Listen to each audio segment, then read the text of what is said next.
I'm just wondering, just on the chief judge appointment, you had mentioned yesterday that you weren't even aware that Judge Murphy's name was on the list, that the first you heard about it was during executive council when Judge Williams was brought forward.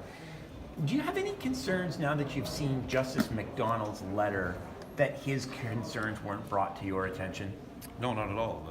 As you know, you will see when she was appointed by the previous government, it very clearly lays out in the release that was sent out by the NDP that it is the Justice Minister and the Attorney General who would get recommendations from this committee, and then they would bring it to the Executive Council. It is clearly the responsibility of the Attorney General and the Justice Minister, and I have all the faith in his competence to deal with the issue. What he asked for was that the process be followed properly, and that's what happened.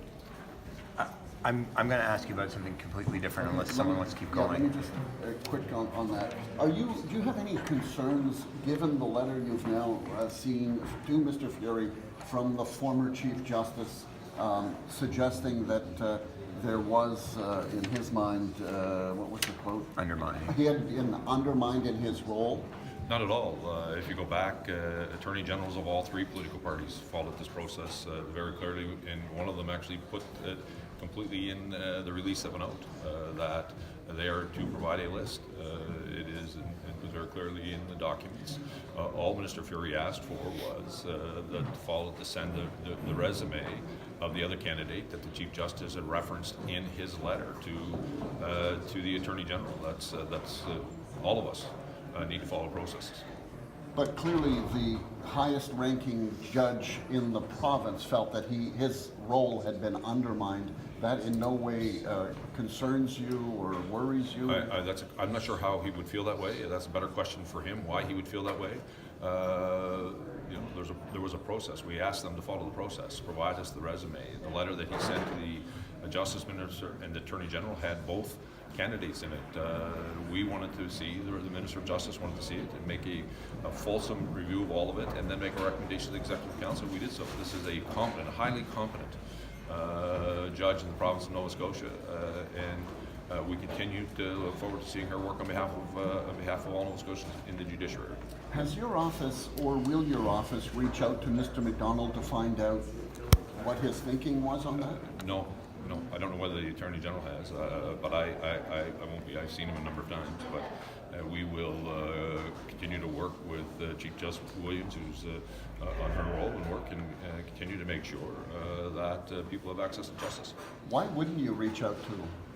Well, I wouldn't normally reach out to him on these issues. That would be something that they would deal with the Attorney General. He didn't speak to me, he wasn't with me. The Attorney General and Justice Minister has the role and responsibility of the judiciary and the justice system.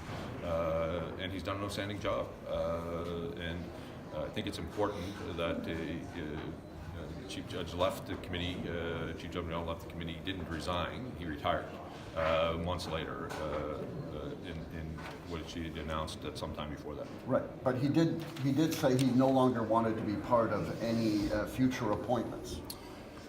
Yeah, that's a good question for him. The process was very clear. I'm not sure why he wouldn't want to follow it, but that's a better question for him. I have the Attorney General and the Justice Minister is doing an outstanding job running the Department of Justice and working on behalf of all Nova Scotians, and I look forward to him continuing to do so with those that are currently working.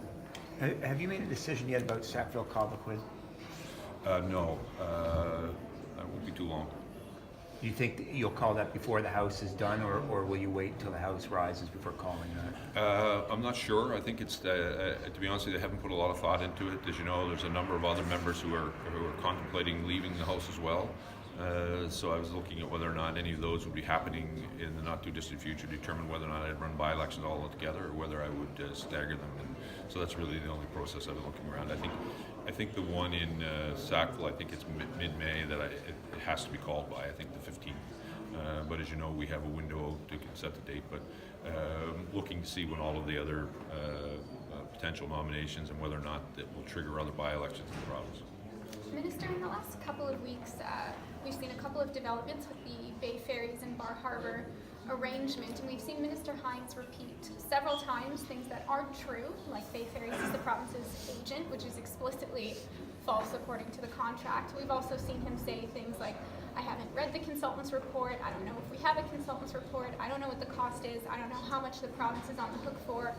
Do you continue to have confidence in your transportation minister? I do as well. I appreciate the work that he's been doing, not just on this file, but on the entire transportation. As you would know, this is the Minister of Finance tabled a capital budget yesterday, which is one of the largest we had in the province. The redevelopment of all of our healthcare infrastructure falls under that minister, as well as our schools and all the capital stuff. So I have a great deal of confidence in him and his department, as well as Bay Ferries, who've been working as our partner in running that operation for us. They do looking at selling, buying tickets, all of the stuff that's related to online is part of what they're doing on behalf of the taxpayers of Nova Scotia. Should Minister Hines be more informed on that file?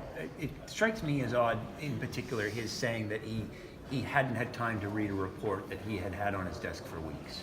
Minister Hines has done a tremendous job, as I just got done saying to you. We are aggressively doing a lot of capital that requires support from him. We look at the redevelopment of the QE2, looking at what's happening in Cape Breton, attempting to look at how do we do those projects. All of those things fall under Minister Hines, as well as schools. All of our capital work would fall in his department. So he has a lot of activity, and I continue to look forward to working with him and his department to ensure that these capital projects come in on time and on budget. We've had a couple of scums now where sort of the reporters in the room have known more about the minister's file than he does. Is I don't know, you tell me, time and again acceptable from a cabinet minister under your government? Well, I stood in the House today and was asked a question by the leader of the Democratic Party that I didn't know the answer to. I said I'd get back to him. I think that's an acceptable response. When you don't know, it's better to go find the appropriate answer, and I will do that for him today. All right, just on the McNeil, just to put a bow on it. So you, given what his letter had to say, and it's fairly serious for a Chief Justice to suggest that his role had been undermined, you have no more questions surround that, or you don't feel you need to know more from Mr. McDonald? The Chief Justice is retired, so if the Attorney General was looking at that, the issue for me was the process followed. Clearly, it wasn't in the beginning. All we asked for was the resume. I think it's critically important that people follow this process. That's what's happened. It's no different than any other process. We just wanted the process followed. Chief Judge William, who was there, her name was not added by the Attorney General. That was clearly stated in the House by the leader of the Conservative Party and his House leader, which was completely false and wrong. Completely wrong. It was not added. If you go follow the letter back, Chief Justice McDonald put in. It's important. Truth should matter. My question is about Mr. McDonald and his feelings. So when we go and we ask them to follow the process, which is returning to us all of the information related to the two names that committee had put forward, they obviously had a preferred candidate, and if you look in that process, it says you can rank them. All we were looking for was the prices associated with the current Chief Justice, who was appointed by the Democratic Party, who has done an outstanding job. It's remarkable to me that we continue to question that appointment when the process has been followed properly. She's did an outstanding job, and I have a tremendous amount of faith in her ability to continue to provide good justice. I want to tell you again, as I said to you yesterday, it was on her leadership that we have a wellness court in this province. She encouraged her judges to look at when they realized that Mi'kmaq were coming and finding not a positive experience. We have a wellness court based on that, the first one in the country. Continue to work with her on the Home for Colored Children and that committee. Those are all positive signs. Access to justice are important pieces to her, and we're looking forward to continuing to work together.